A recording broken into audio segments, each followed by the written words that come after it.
Hello dear students. मेरा नाम अनिल कुमार श्रीवास्तव है। आज मैं एक अंतर्राष्ट्रीय घटनाक्रम पर चर्चा करने जा रहा हूँ। यह INSTC से रिलेटेड है।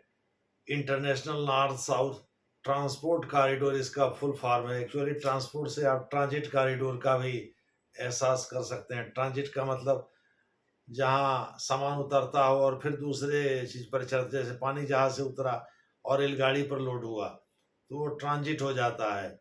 और ट्रांसपोर्ट का मतलब लगातार चलते रहता है। जैसे पानी के जहाज से अगर माल की ढुलाई हो रही है, पानी के जहाज से ही हो रही है, तो INSTC को ट्रांसपोर्ट कॉरिडोर और ट्रांजिट कॉरिडोर दोनों कह सकते हैं। यह इंटरनेशनल नॉर्थ साउथ कॉरिडोर है। 16 मई 2002 को इस पर हस्ताक्षर हुए थे। जो फाउंडिंग मेंबर्स हैं इसके मुख्य रूप से 3 देश थे, रूस, भारत और ईरान। 16 मई 2002 को जब अटल बिहारी वाजपेयी भारत के प्रधानमंत्री थे उस समय इस पर हस्ताक्षर हुए थे।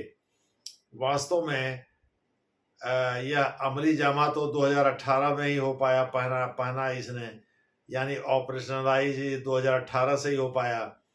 उसके पहले तो ये ऑपरेशनलाइज हो नहीं पाया था, लेकिन सैद्धांतिक रूप से ये 16 मई 2002 को हस्ताक्षर के साथ अस्तित्व में आया था।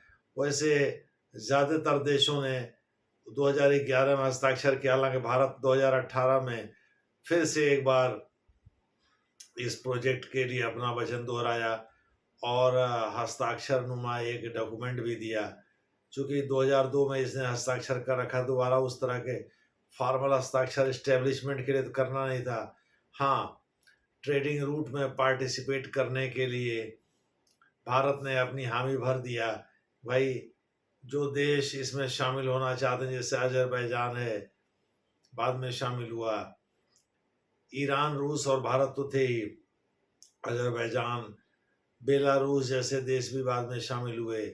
2011 में ओमान ने भी इस पर हस्ताक्षर किए, उज्बेकिस्तान ने भी इस पर हस्ताक्षर किए।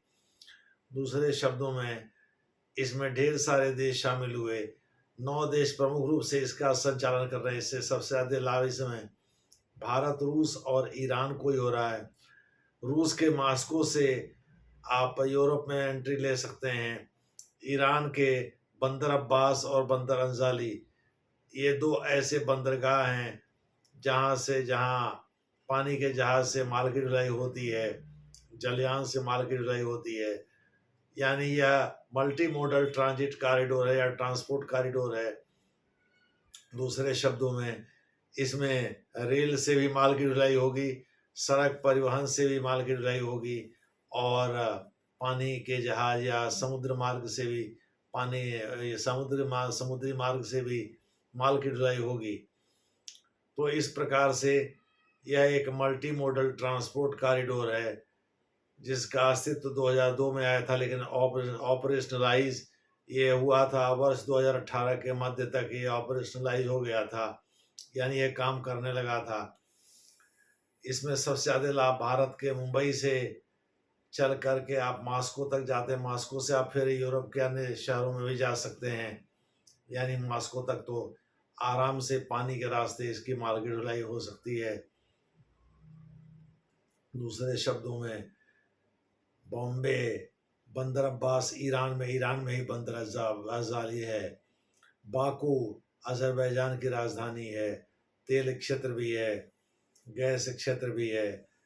यहाँ से लेकर के और रूस के मास्को आगे बाल्टिक गणराज्य तक जो है, यानी उसके तट तक आप जा सकते हैं, कोई दिक्कत नहीं, वो भी रूस में ही है।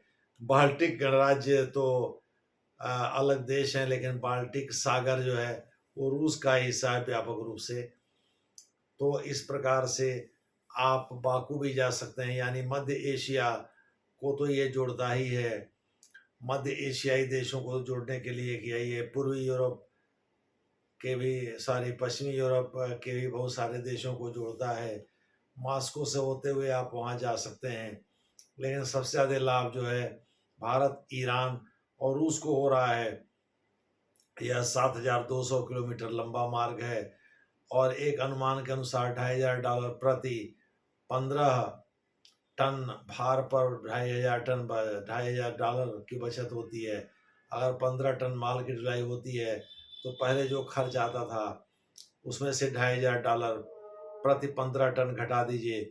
चूंकि रूट 40% शार्टर हो गया है, आने वाली ओवरऑल लागत जो है 30% कम हो गई है। बहुत बड़ा फायदा है इस कॉरिडोर को बनने से। अतः मैं यह लेक्चर इसलिए रिकॉर्ड कर रहा हूँ कि आपको बता सकूं कि भारत इससे ज़बरदस्त तरीके से लाभान्वित हो रहा है कास्ट घटने से, और वो अपने माल को ईरान और मास्को आराम से भेज सकता है। इसी प्रकार से मास्को और ईरान से पेट्रोलियम प्रोडक्ट आसानी से भारत मंगा लेता है।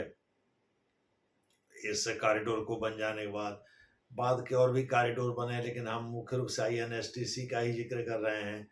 INSTC से भारत को बहुत ज़्यादा लाभ हो रहा है, ईरान को भी लाभ हो रहा है, रूस को भी लाभ हो रहा है। और भारत के मुंबई से चल कर के ईरान के बंदर अब्बास और बंदर अंजली होते हुए आप मास्को तक जाते हैं, बाकू तेल क्षेत्र से गुजरते हुए आप मास्को तक जाते हैं। तो इस प्रकार से आप रेल का भी इस्तेमाल करते हैं। जैसे मध्य एशिया में कई ऐसे इलाके हैं जहाँ समुद्र नहीं है, तो वहाँ आप रेल का इस्तेमाल करते हैं। फिर उसके बाद समुद्री मार्ग का भी इस्तेमाल करते हैं, सड़क का भी इस्तेमाल करते हैं। इस तरह से तो माल की ढुलाई होती है। मोटे तौर पर आप कह सकते हैं भारत इससे ज़बरदस्त तरीके से लाभान्वित हो रहा है। रूस भी हो रहा है, ईरान भी हो रहा है। धन्यवाद।